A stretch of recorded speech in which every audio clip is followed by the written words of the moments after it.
Domestic Policy 12 leadership style. We need servant leaders in this country. We do have them in theory. Politicians serve the community, and most people go into politics, most people go into public administration, do it to serve the community. But somehow it sometimes doesn't end up appearing like that. One particular thing is I don't think senior public servants should get paid very large salaries. I think it's very distasteful. I think also actually people in commerce shouldn't be paid really large salaries. The Spirit Level book by Pickett and another author shows that as long as a nation's population have enough to eat and the basic necessities of life, it's the more egalitarian countries, the countries with the less disparity between the richest 20% and the poorest 20%, that are the happiest, that work best, that have all the best indicators for health and education and crime and things like that.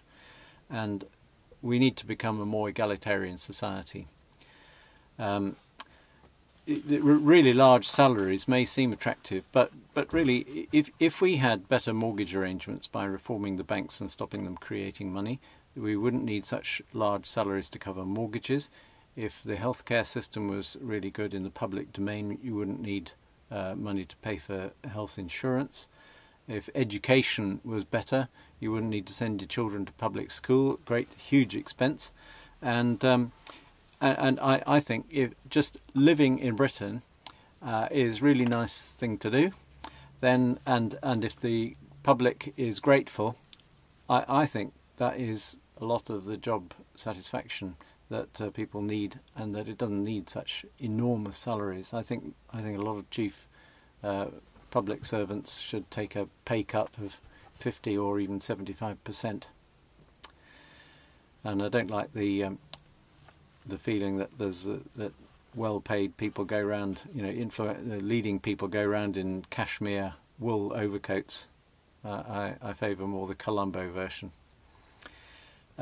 We ought to trust professionals and not be constantly checking up on them.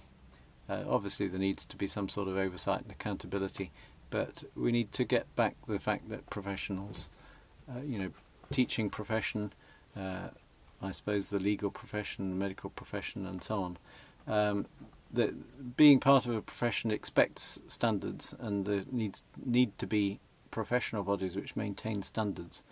I think let's leave it at that a bit more, and not have quite so much breathing down the neck of professionals. And I think they'd work better like that. Some wouldn't, and there needs to be recourse to correction for that.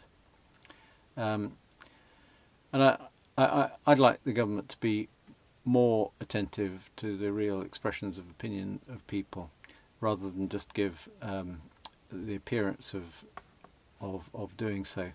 And I feel for the people caught up in the response letter writing industry in the civil service. It must be a horrible job to do, because the letters don't really come from them; they have to be approved.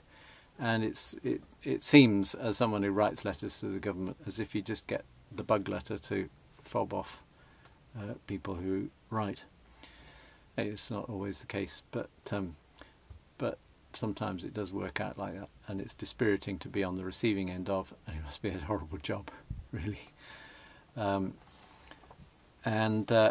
We shouldn't have government by referenda. Some people say that we should have everything decided by a sort of electronic referendum about everything, but I don't think that's the right way to go. We need to elect people and trust them, and so I think the system of electing an MP and trusting the MP to represent you, obviously it doesn't work. People don't always get what they want, but I think it's better to pay somebody who has the time to read all the reports and to do a lot of the tedious work that is required of people representing us in public life, to make a properly informed decision rather than a snap decision which is just populist. And I think it does matter if leaders sleep around. I don't. I think one's private morality does matter in public life, because I want honourable people to represent us and lead us in public life, and the way they conduct their private life does matter. Some thoughts about leadership. Thanks.